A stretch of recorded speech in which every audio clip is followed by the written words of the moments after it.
I have the opportunity to step on the campus of Princeton University, the youngest of 7. Mom went to high school. And I'm looking up and I'm in Princeton, New Jersey, and I have so much passion inside. There's so much pride in me, and the way in which I'm walking on campus is not just like everyone else, right? There's something that's pulling inside of me because I know how many people have sacrificed for me to be in that situation. And the beautiful thing about being in a situation where people have sacrificed for you is that you have the power of so many people, right? I stand here as one person, but I come as 10,000. I stand as one, but 10,000 support me. Because the way in which we operate, many of us operate in the practical, what we're doing. Every day we do what we're doing. I know that my job from 9 to 5 is to do this. Right? Then several of us maybe take that next step. How we do it. Do we do it with passion? Do we do it with conviction? But there's this next step that's amazing. Why are you doing what you're doing?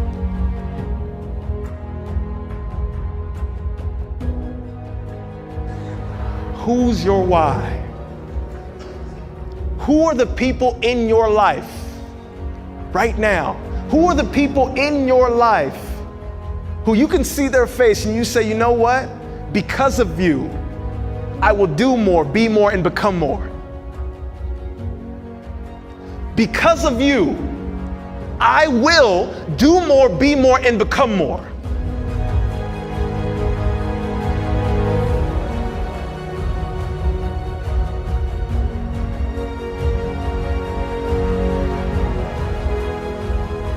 Every time I get the opportunity to tell my story, I start with my mom.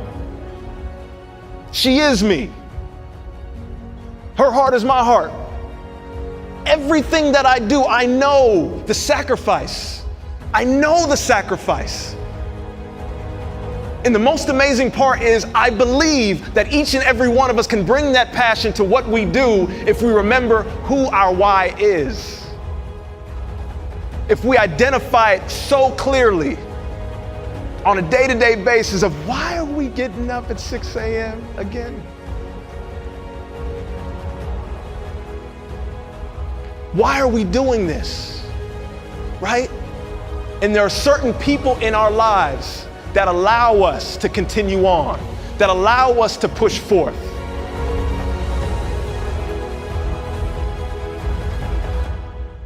There's a guy by the name of Howard Thurman, and he was the mentor to Martin Luther King and Mahatma Gandhi.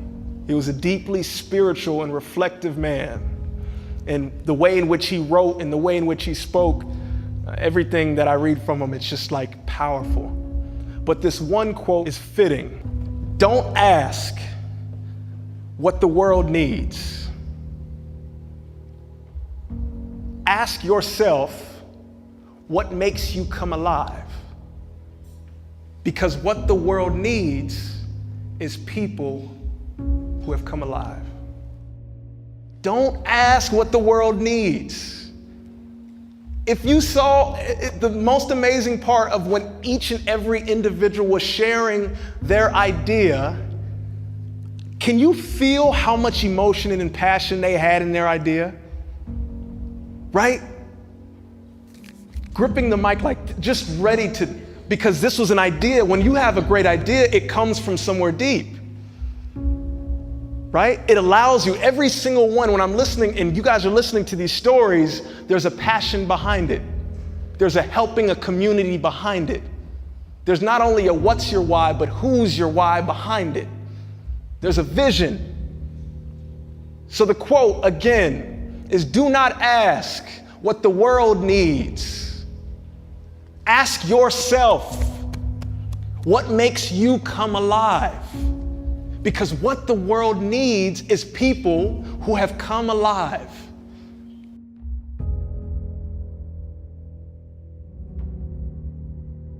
There were so many times I didn't think I was going to graduate.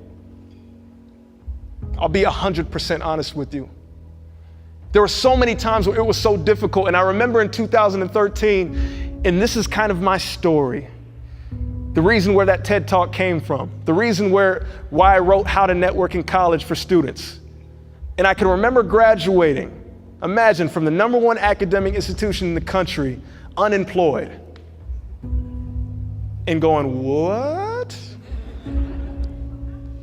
And spending the next 6 to 9 months thinking, what on earth is going on in the world? I thought I did everything right. But it's a beautiful thing. How many of you guys know that through our biggest failures, sometimes the most amazing opportunities will sprout right before us? How many of you guys know that? Right? And amazingly, that failure for me made me change my questioning. And I want you guys to think about this clearly here. It made me change my questioning. I returned to Princeton University, worked just like you in administration in the athletic department.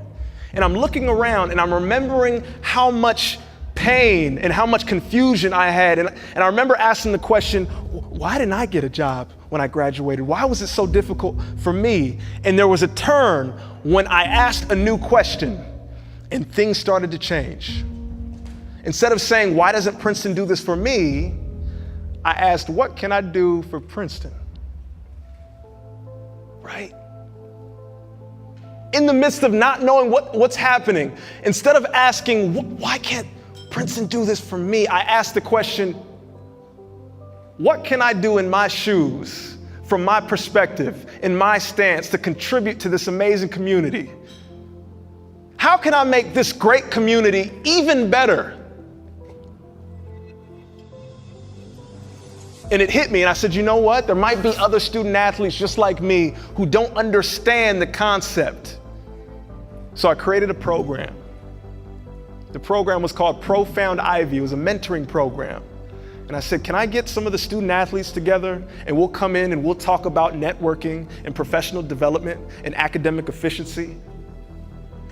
And the athletic department looked at me and they said, oh, that's awesome. We won't pay you for it, but this is great. Go ahead. And so that's what I did. 9 to 5, you work, and then 6 to 9 is doing my own thing of how I can contribute back. And it was interesting because the group grew, right? It was 8 students, and then it was 12 students, and then it was 25 students, and then it was 40 students, and then it was 70 students. And then I get an email from the university president and says, did you create the Profound Ivy mentoring program? Yes, it's me. It's like, well, I would like to come support it and financially support it as well. Is that okay? You guys can clap for that.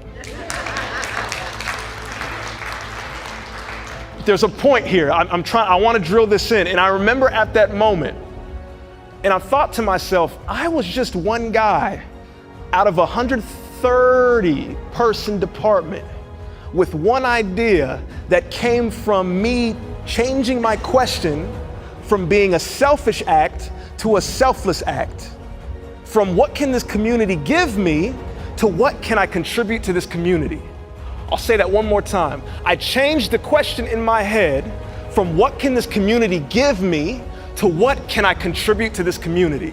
And I learned something amazing, and I hope that you can take this nugget right here, is that when you switch the question in your mind from what can I get from this community to what can I uniquely give, the doors open up.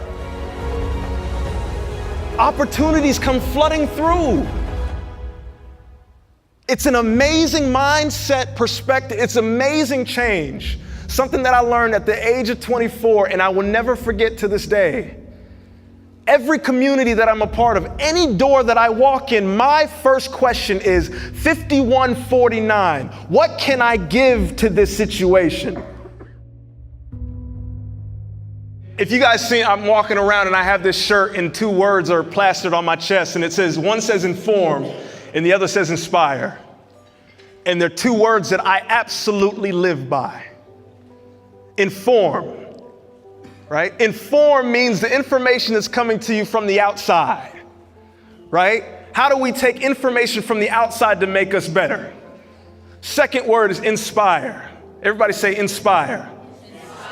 So I took a little bit of Latin. So inspire, inspirare, right? So spirare is the spirit.